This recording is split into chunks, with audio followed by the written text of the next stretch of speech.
Satsura Taira. Let's go. Whoever you got in front of me, I'll fight. စစ်ဘေးရှောင်ဒုက္ခတွေဘဝကနေ26စက္ကန့်နဲ့တိုင်းပြည်အတွက်ဂုဏ်ဆောင်နိုင်ခဲ့တဲ့ UFC Fighter တူတော်ပြည့်သူရဲ့စကားတခွန်းကြောင့်မြန်မာကိုကဘာကတိသွားအောင်လုပ်ပြခဲ့တဲ့ချင်းတောင်တန်းကပိုးတိုင်ရတာတပါ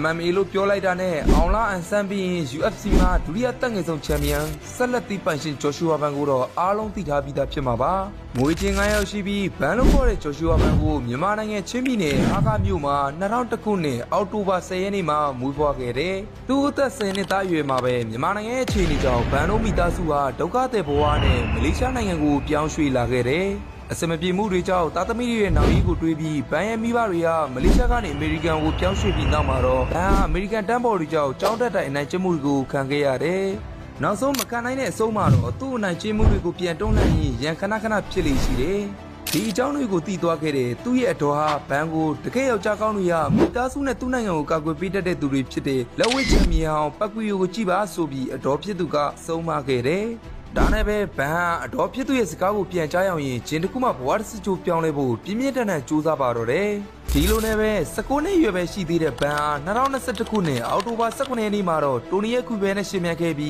းဒုတိယအချီမှာအလဲထိုးနိုင်ရရှိခဲ့တယ်။2022ခုနှစ်ဒီဇင်ဘာ18ရက်နေ့မှာကျင်းပတဲ့ Fury FC 72ပြိုင်ပွဲမှာပြိုင်ပွဲကိုဒုတိယအချီမှာအနိုင်ရယူပြီး Fury FC Flyweight Champion ကိုရယူနိုင်ခဲ့ပါတယ်။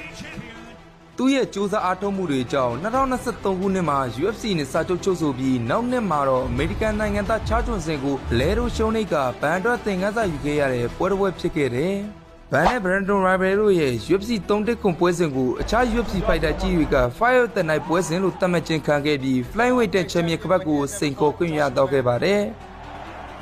ပရိသတ်စိတ်ဝင်စားမှုများတဲ့ပွဲစဉ်တစ်ပွဲဖြစ်ခဲ့ပြီး၃ကြီးထိုးရတဲ့ပွဲစဉ်တွေရဲ့ထိုးချက်အများဆုံး419ချက်စံချိန်ကိုချိုးပေါက်နိုင်ခဲ့ပြီးမြန်မာနိုင်ငံသားတယောက်အတွက်ဂုဏ်ယူစရာအမခန်းပါပဲ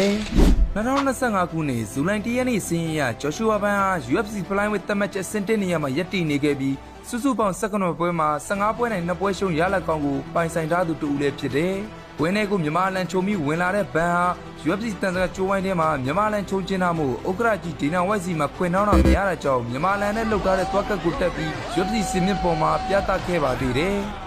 ၅မိနစ်၅လက်မှသာရှိတဲ့ချင်းတိုင်းသားလေးဟာနီးစနစ်ကျတဲ့ဘောင်စင်ကိုအပြုကစားတာမို့လက်သီးချက်ရည်အတွက်များများနဲ့ပြိုင်ဘက်ကိုလဲထိုးနိုင်ယူတက်ပြီးဆက်လက်သီးပိုင်ရှင်လို့ဆိုရလောက်အောင်တခြားဖိုက်တာတွေရဲ့ချီကျူးခြင်းကိုခံရသူပါ။ဘန်အားကစားနိုင်ပေသားမကလူမှုရေးလုပ်ငန်းများမှာလည်းဆက်ရက်ထက်တဲ့သူတူဖြစ်ပြီးမြန်မာနိုင်ငံငယ်လေးကန်စားနေရတဲ့ပြည်သူတွေအတွက်လှူဒန်းမှုတွေပြုလုပ်ခဲ့ပါသေးတယ်။ကဘာကျော် EA Sport ရဲ့ UFC Game Series အတွက်ရှူတော့ပေါင်းစုံကနေကင်မရာပေါင်းများစွာဖမ်းယူထားခြင်းခံရပြီး UFC Fighter တိုင်းမရနိုင်တဲ့ခွင့်ရတွေကိုချင်းတိုင်းသားလေးဘန်ကလုတ်ပြသွားခဲ့ပါတယ်။အကောင်သေးပေမဲ့အစိတ်ပြင်းတဲ့ဂျော်ရှူဝါဘန်ဟာ2025ခုနှစ်ဒီဇင်ဘာ9ရက်နေ့မှာပြုလုပ်ကျင်းပတဲ့ UFC 323ပြိုင်ပွဲမှာဘရာဇီးနိုင်ငံသားလက်ဇန်နာပန်နိုဂျာကို26စက္ကန့်နဲ့အနိုင်ယူပြီး UFC Flyweight Champion ကပတ်ကိုသိမ်းပိုက်နိုင်ခဲ့ပါတယ်။ UFC ရဲ့တမိုင်းတစ်လျှောက်ဒုတိယတက်ငယ်ဆုံးချန်ပီယံဖြစ်လာခဲ့ပြီးမြန်မာနိုင်ငံကိုကမ္ဘာလဲမှာဂုဏ်သတင်းကြီးစီတဲ့အပြင်အရှေ့တောင်အာရှဒေသတစ်ခွင်မှာ UFC ရဲ့အမျိုးသားချန်ပီယံဆုကိုပထမအဦးဆုံးရယူနိုင်ခဲ့တဲ့သူလည်းဖြစ်တယ်။ဘန်ရဲ့ဖေး2019ခုနှစ်မှာကွယ်လွန်သွားပြီးသူ့အတွက်ဟီးရိုးဖြစ်တဲ့သူ့အမေကိုထိုးကြီးတွေစုပြီးအိမ်တလုံးဝယ်ပေးနိုင်ခဲ့ပါတယ်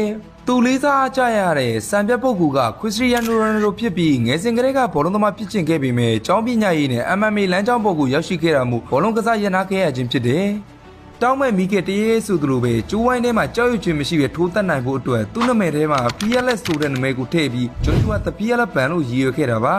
ါမြန်မာဆိုတာနိုင်ငံတစ်ခုအနေနဲ့မသိခဲ့တဲ့ UFC ကအခုဆိုရင်ဘန်ကြောက်ကဘာကျော်တဲ့အထိဖြစ်သွားခဲ့ပါပြီFlyweight တန်းပြင်ဂျိုရှူဝါဘန်ဟာအစ္စလမ်မာကရှက်အီလီယာတိုပူရီယာမာရာဒိုလိုနာမည်ကြီးချန်ပီယံတွေကိုကြော်ဖြတ်ပြီးရှေရော့ကတတ်မှတ်လိုက်တဲ့2025ခုနှစ်ရဲ့ Fighter of the Year ဆုကိုရရှိစေခဲ့တဲ့ MMA Fighter တဦးလည်းဖြစ်တယ်။ငမဲလုံးမှန်တဲ့ကိတ်လားတက်ဆူရိုတိုင်ယာလားလေကျန်နေတဲ့ကောင်ကျဲတဲ့ကောင်နဲ့ပွဲတဲလိုက်အကုန်ပြင်းပိတ်မယ်လို့မြန်မာနိုင်ငံသားတွေအချစ်တော်ကြီးဂျိုရှူဝါဘန်ကပြန်လည်တုတ်ပြန်ထားပါတယ်။အဖေဂုံယူရတဲ့တားဆိုပြီးအဖေဖြစ်သူရဲ့အုတ်ကူစီမိသားစုနဲ့တူသွားပြီး UFC ချန်ပီယံခပတ်ကြီးပြပေးမယ်တားတယောက်ရဲ့အောင်မြင်မှုကိုအဖေတယောက်မမြင်နိုင်ရှာတော့ဘူး။ချန်ပီယံကပတ်ရပြီးနောက်ဘန်ကိုစိန်ကိုသူတွေများလာတာမို့နောက်လာမဲ့ပွဲတွေဟာရင်ကုန်စရာစိတ်လှုပ်ရှားမှုအပြည့်နဲ့အားပေးရမှာပါဒီဗီဒီယိုလေးထဲမှာမြန်မာကောင်ဆောင်ဂျိုရှူဝါဘန်နဲ့ပတ်သက်ပြီးသူ့ရဲ့အကြောင်းအရာလေးတွေကြံစည်ခဲ့ရင်ကိုမတ်မှာတစ်ချက်လောက်မှန်ပြီးဝင်ရောက်ဆွေးနွေးပေးဖို့တောင်းဆိုလိုက်ပါတယ်ခင်ဗျာဒီဗီဒီယိုလေးကို Facebook ကကြည့်နေတယ်ဆိုရင် follow နှိပ်ပြီး YouTube ကကြည့်နေတယ်ဆိုရင် subscribe လုပ်ပြီးအားပေးသွားကြပါခင်ဗျာ